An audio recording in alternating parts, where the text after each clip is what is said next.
everybody, welcome back for another video. I think it might be time to revisit these. These are the aluminum 43 cal projectiles.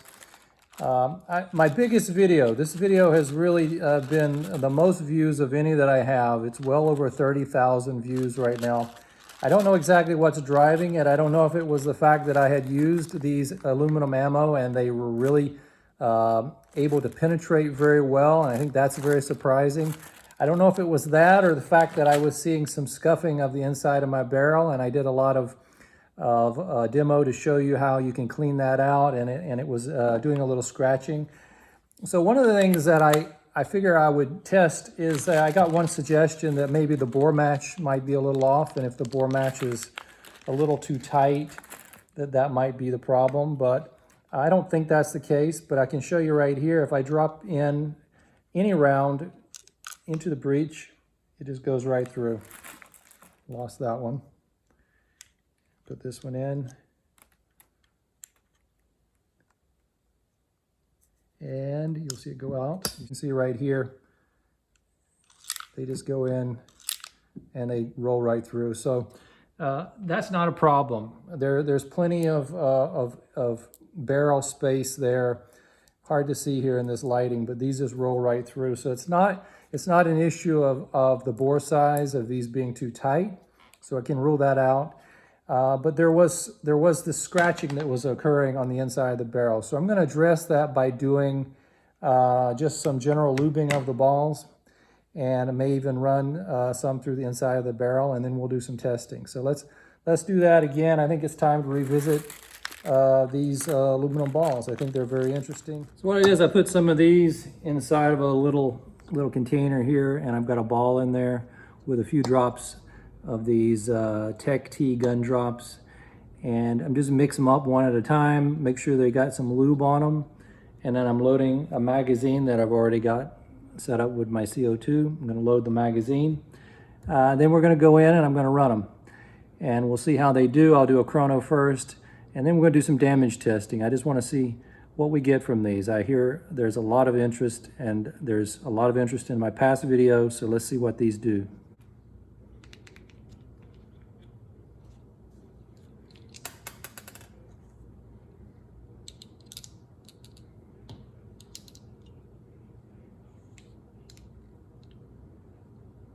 Thought they might be too slippery and want to jump out, but so far it's staying, and they are definitely lubed.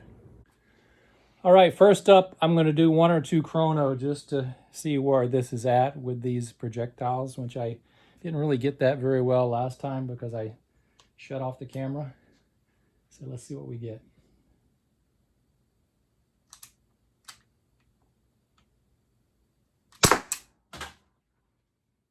That's 283.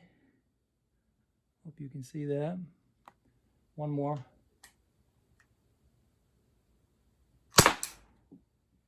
Yeah, it's 287. So this thing shoots pretty hard. 283, 287. I'll show you the joule calculations below. Okay, now I'm going to go for a metal target here with this aluminum balls. This is aluminum on a tin. Let's see what we can do. I also see my accuracy. Haven't shot this one in a little bit, and I know the trigger pull, you probably noticed when I was first charging the trigger pull, I wasn't used to how heavy this one is. It is much heavier than a real firearm, and that's something that is definitely a concern for training purposes. But let's test the power.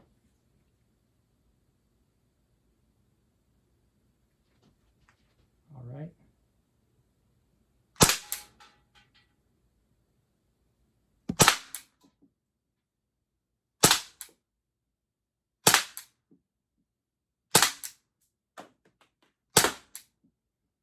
Okay, that was 6 shots of aluminum versus the tin. I see some damage. I don't know if we have any holes, but we'll go up close and let's take a look.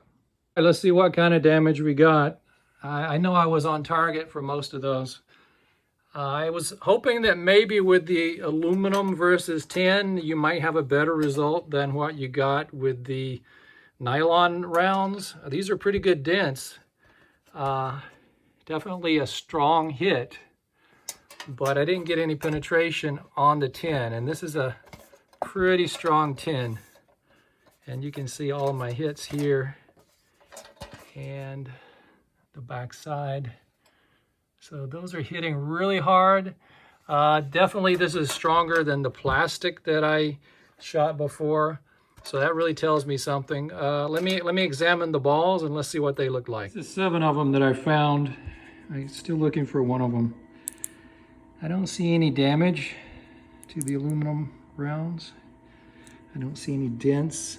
They seem to have weathered the contact with the tin quite well.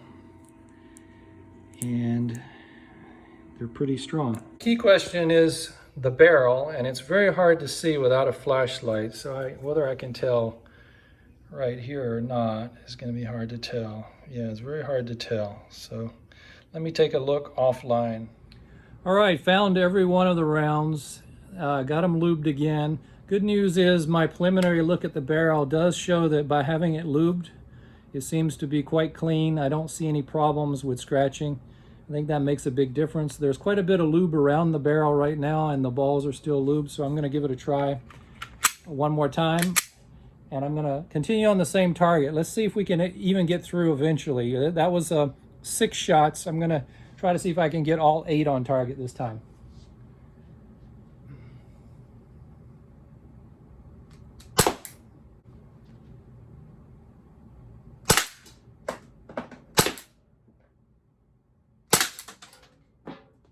Well, it went down.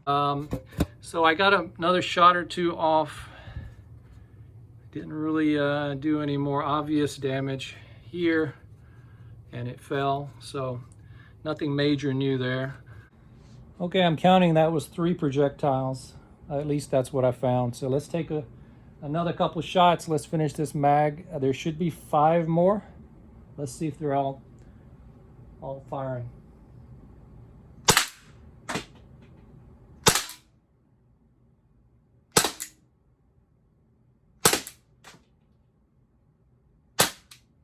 No, only had 4. Yeah, and that's all of them. Okay, another look. We're starting to get a few extra hits on target now. Still no penetration. I think that's probably what we're going to get on a really, really hard tin. So, not the strongest in the world, but I'm going to try one more thing. Let's get closer. So that's something I want to talk to you about here briefly. So what we're going to do now is we're going to go closer. I fired a couple shots. Let's take it a little closer. Now I've got on eye protection, but the point that I want to make here is that this is a tool that at 20 feet may not be sufficient for your needs, but at 6 feet, like right here, it may be. I've got on eye protection. I'm going to be very careful here. I obviously don't know if you should do this at home, but let's see the result. It's going to be very interesting to see what we get at a closer distance.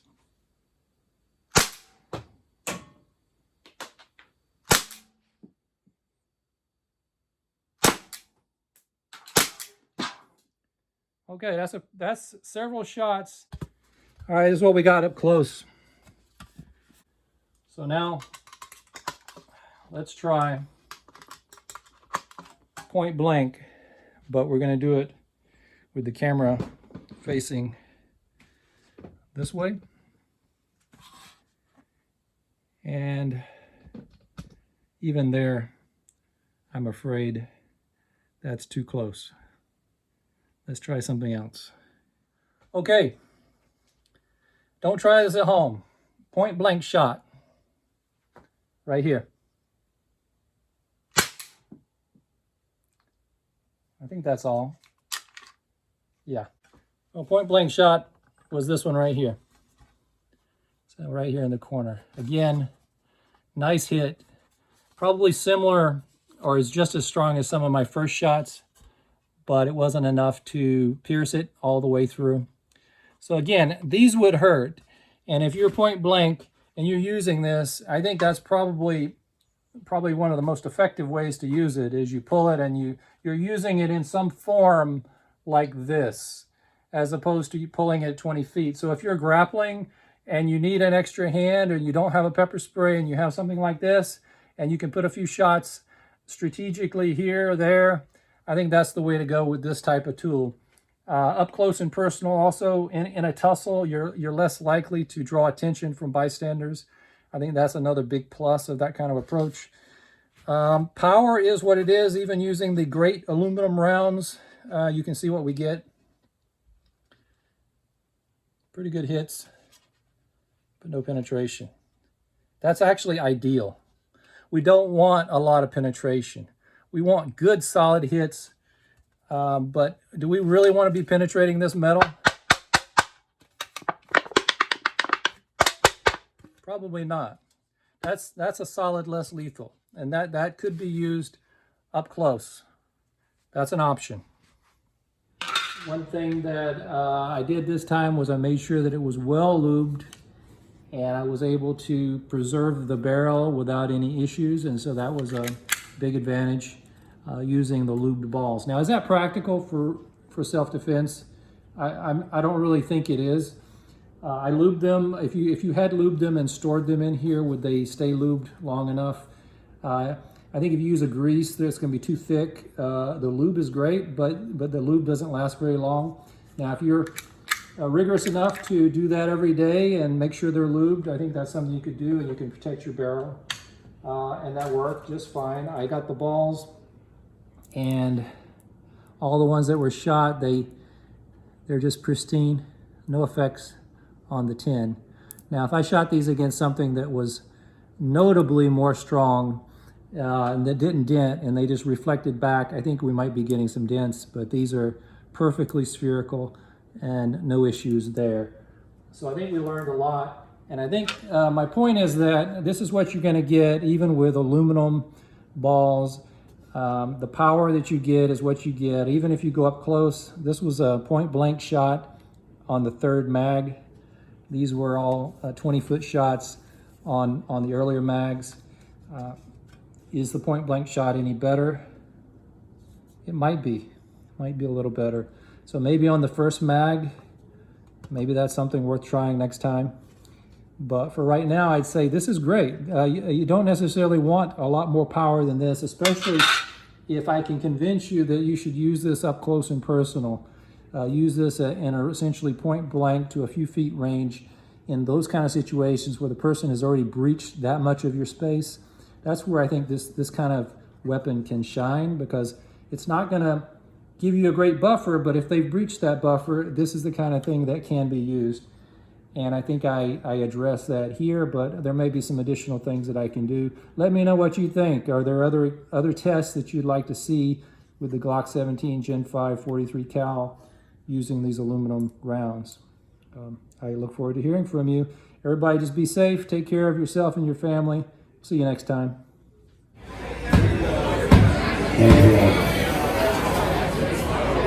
Keep on